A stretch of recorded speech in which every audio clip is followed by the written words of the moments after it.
Good morning. I'm going to bring Resurrection, my imaginary movie, to an end today. This is the 23rd attempt at getting you to understand, and I'm going to give away some secrets. This cat has wanted to help right along. That's Thor. All right, let's see if I can be brief. About the last one, I mentioned video games. A video game, well, you know, that could be a fantasy way of creating the kind of world I'm describing. My German friend has said, yeah, this is great for you. You've got a farm. Not everybody's got farms. Well, what are they going to do? They live in the city. Well, you know, I'd say make models. Whatever. Well, elsewhere in the course, I said what I thought people could do. But a video game, at least you could go into the imaginary world. You know, do it as a fantasy. I think incarceration, I might have had that spelled wrong. All right, now, some secrets. Marion and Bryn, in that opening part, there is that reconciliation. She bows before him. He kisses her feet. And I at the time, I gave no explanation. And within the movie, I don't think there would be any explanation for that either.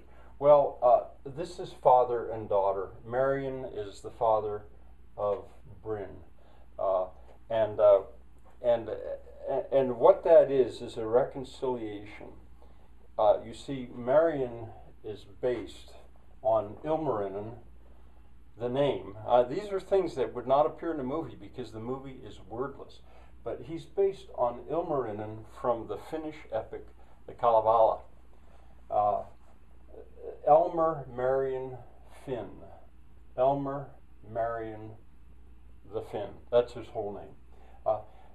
Also, there are elements of Odin within his character. Now, the Song of Marion, here it is. The Song of Marion, this is something that my students wrote, oh boy, back in the early 1980s, I think. We did it in the style of an epic poem. Well, anyway, he's a character drawn from that. He does not speak a word. He is a craftsman. He's the ultimate craftsman, but he does not use words, like human language.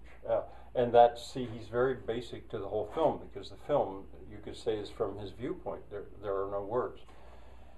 Valerie, or Bryn rather, her Valerie Bryn, that's taken from the Valkyrie. This might be spelled wrong. The Valkyrie Brunhilde. She was one of the Valkyries, and she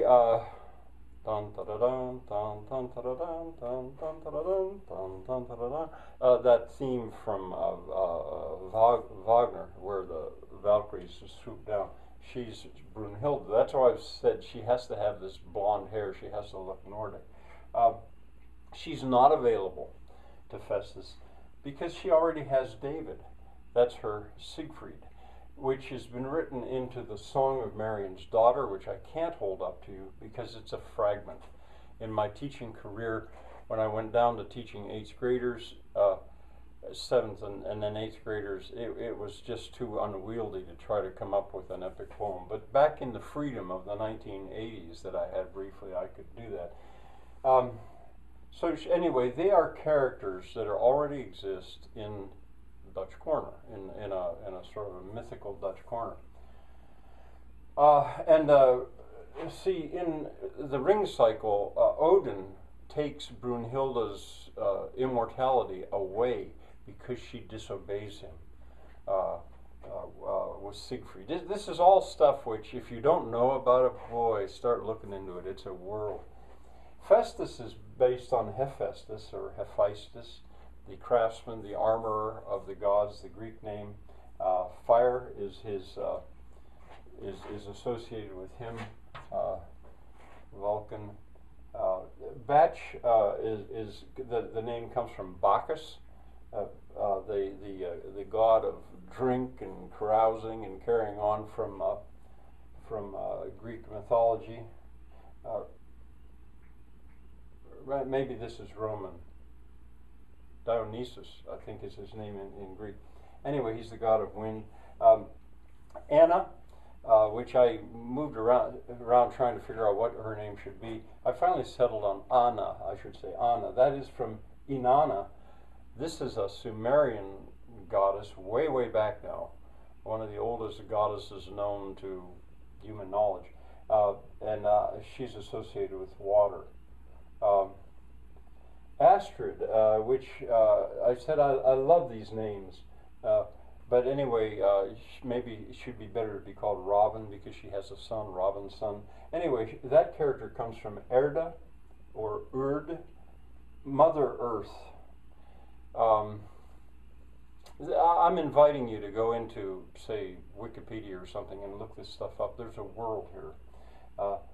You could also think of Gaia in Greek terms, or Terra in Roman terms. The earth itself, Mother Earth. And then Tom, which maybe I would change his name to Paul. I could base him on Paul Bunyan. I thought about what mythical character is there that's associated with an axe, because that's basically his only tool. Oh, and by the way, I wanted to show you, here's show and tell. This is the kind of thing that Paul or Tom would carve.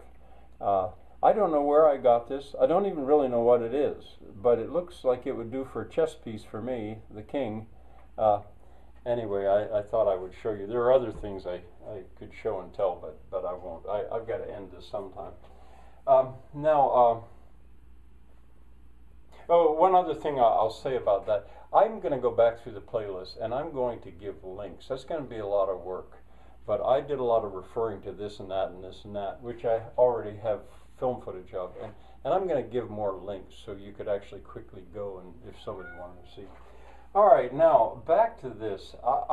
This movie, I say what I want is a change of myth, a change of dominant myth. So it's not the myth of accumulation of wealth and power. And, you know, I put down matriarchy. This is tricky. And it's not at all proven.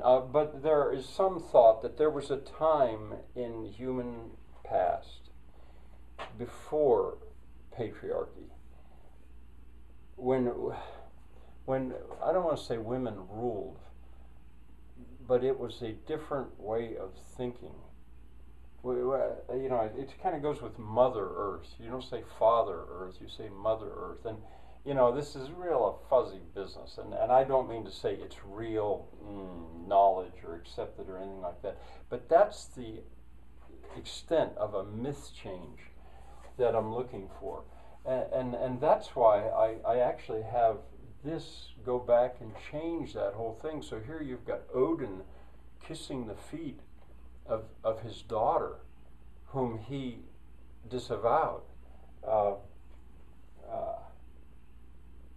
So anyway, if you wanted to, you could look into that, and it would take you into a whole world. But it just reminds me that I have no illusions of coming up with some great movie. I wish I could. And remember, don't forget, I'm just doing my best. I think that something is needed to change the myth. All right, now, me personally, it's halfway through the year. I think in terms of 180 days. And now I am going to go back into my real world, a real, quote-unquote, real world, where I actually live on a farm. I have material, still have my health, I have skills, and I am actually doing the best I can to actually physically build something remotely like what is in this movie. All right, well, I have to end it sometime, and so here it is. Bye for now.